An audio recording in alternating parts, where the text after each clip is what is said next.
और देखिए बड़ी खबर है, ईरानी द्वीपों पर अमेरिका के हमले अभी भी जारी हैं। लराज द्वीप पर बड़े हमले की आशंका है। खर्ग आइलैंड पर कई जगह आग लग गई।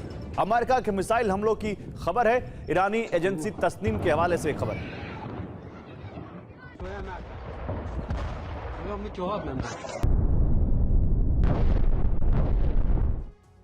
और देखिए एक बड़ी खबर है, सैन्य ताकत पर ईरान का बड़ा बयान। लगातार हथियार बना रहा ईरान।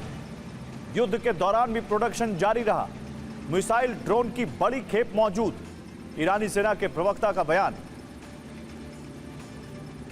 तो अरब में अमेरिका की सिक्योरिटी शील्ड फेल हो चुकी है, लेकिन राष्ट्रपति ट्रंप ने इससे कोई सबक नहीं लिया। ट्रंप की जिद अब यूरोप का हाल भी खाड़ी देशों जैसा कर सकती है।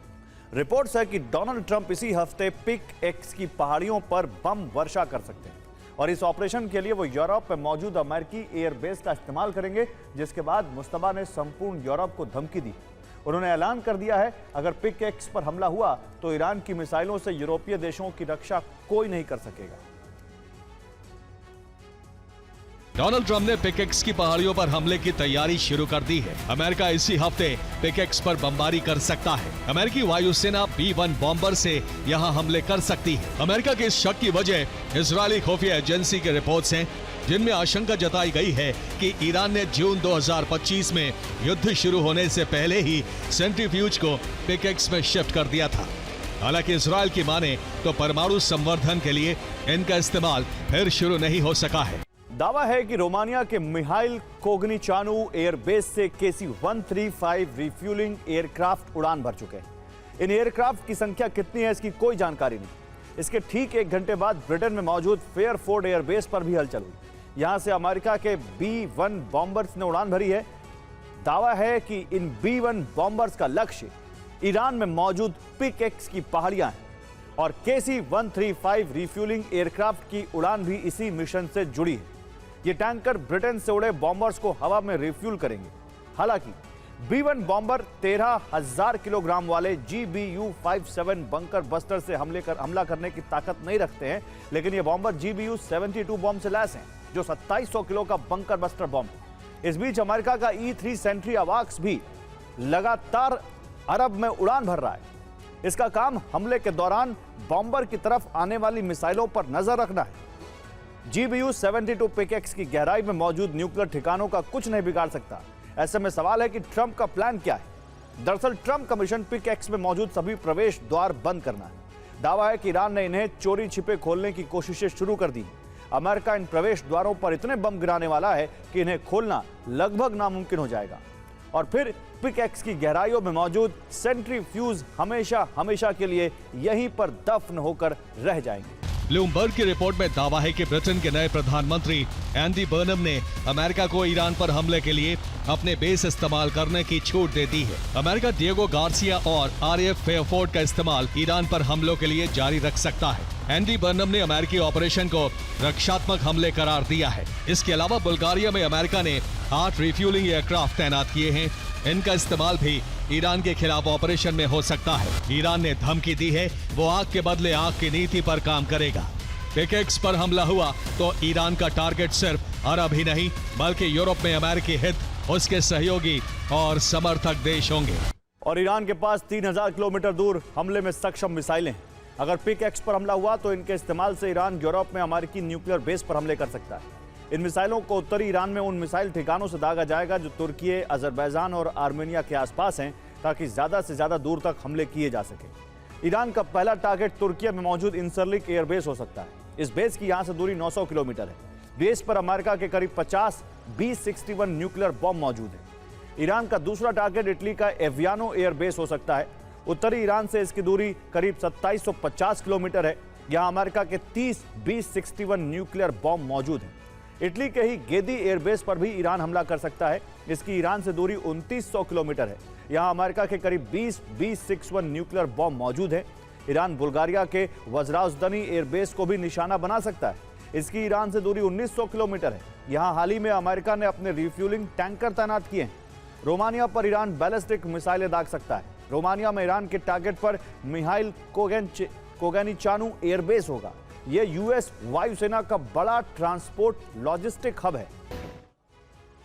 और बंद कमरे में अमेरिका ईरान को युद्ध विराम का भरोसा दिलाता रहा, लेकिन सैन्य ठिकानों पर तैनाती बढ़ाता रहा। ईरान भी तैयार था, उसने भरोसा नहीं किया, बल्कि वार्ता के दौरान भी हथियारों का प्रोडक्शन जारी रखा। यानी अमेरिका को उसी के प्लान में ईरान ने मात दे दी। उसका असर यह हुआ कि जैसे ही अमेरिका ने युद्ध की बिसात फिर से बिछाई, उस बिसात पर ईरान ने इतना बारूद झोंक दिया जिसकी गंध से सारे अरब देशों की सांसें फूलने लगी। अरब देशों को भरोसा अमेरिका से उठ रहा है, उनका भरोसा, क्योंकि अमेरिका अब सोचने पर मजबूर हो रहा है, पहले अपने सैन्य ठिकाने बचाए या फिर अरब देशों की सुरक्षा करे। पहला समीकरण है कि अरब देशों की घबराहट बढ़ रही है। दूसरा समीकरण है अमेरिका के सैन्य ठिकानों का नुकसान बढ़ रहा है। तीसरा समीकरण है अरब देशों का अमेरिका पर भरोसा घट रहा है। चौथा समीकरण है अमेरिका अब सोच रहा है पहले खुद को बचाएं या अरब देशों को। इसकी वजह है ईरान का ऑपरेशन छल, जिसके सहारे वो अरब देशों को दहला रहा है। उसकी रणनीति समझिए। पहले चरण में वो ड्रोन स्ट्राइक करता है। इसके लिए अराश कामिकाज़े ड्रोन का इस्तेमाल करता है, जिसकी रेंज 2000 किलोमीटर है, स्पीड 185 किलोमीटर प्रति घंटे है, वॉरहेड 150 किलो है। स्वार्म ड्रोन अटैक के तुरंत बाद सैन्य ठिकानों पर पैट्रियट और एवेंजर डिफेंस सिस्टम एक्टिव हो जाते हैं, जिससे वो ड्रोन इंटरसेप्ट करने के लिए हमला करते हैं, जिससे सभी मिसाइलें खत्म हो जाती हैं और सभी ड्रोन इंटरसेप्ट करने में डिफेंस सिस्टम फेल हो जाते हैं। इसके बाद दूसरा चरण आरंभ होता है, जिसमें ईरान के मिसाइल स्ट्राइक होती है। ईरान हाइपरसोनिक मिसाइल फतेह से हमला करता है, जिसकी रेंज 1500 किलोमीटर है, स्पीड 16000 किलोमीटर प्रति घंटे है, वॉरहेड 450 किलो है। इस चरण में ईरान इसलिए कामयाब हुआ क्योंकि डिफेंस सिस्टम पहले से फेल थे। मिसाइलें खत्म हो चुकी थी, मिसाइल को कोई रोक नहीं पाया। मिसाइलों से टारगेट ध्वस्त हो गए, डिफेंस सिस्टम को भी टारगेट किया गया और अरब देशों में कोहराम मच गया। ईरान के ताबड़तोड़ हमले से अमेरिका घबरा गया है। हो सकता है वो अपने सैन्य ठिकानों को शिफ्ट कर ले। सबसे पहले वो बहरीन से 5th फ्लीट हेडक्वार्टर को हटा सकता है। नेवल फोर्स और युद्धपोतों को बचाने के लिए स्पेन के रोटा नेवल स्टेशन में शिफ्ट कर सकता है, जहां तक ईरान की मिसाइलें नहीं पहुंच सकती, क्योंकि ईरान से रोटा नेवल स्टेशन की दूरी 5000 किलोमीटर है, जबकि ईरान की मिसाइलों की अधिकतम रेंज 3000 किलोमीटर है। इसके बाद कुवैत के कैंप आरिफजान को ब्रिटेन के लैकन हीथ रॉयल बेस में शिफ्ट कर सकता है, जो तेहरान से 4500 किलोमीटर दूर है। वहां तक भी ईरान की मिसाइलें नहीं पहुंच सकती। इससे अमेरिका लॉजिस्टिक्स को सुरक्षित रख पाएगा। इसी तरह कतर के अल उदैद एयरबेस को जर्मनी के रमस्टाइन एयरबेस पर शिफ्ट किया जा सकता है।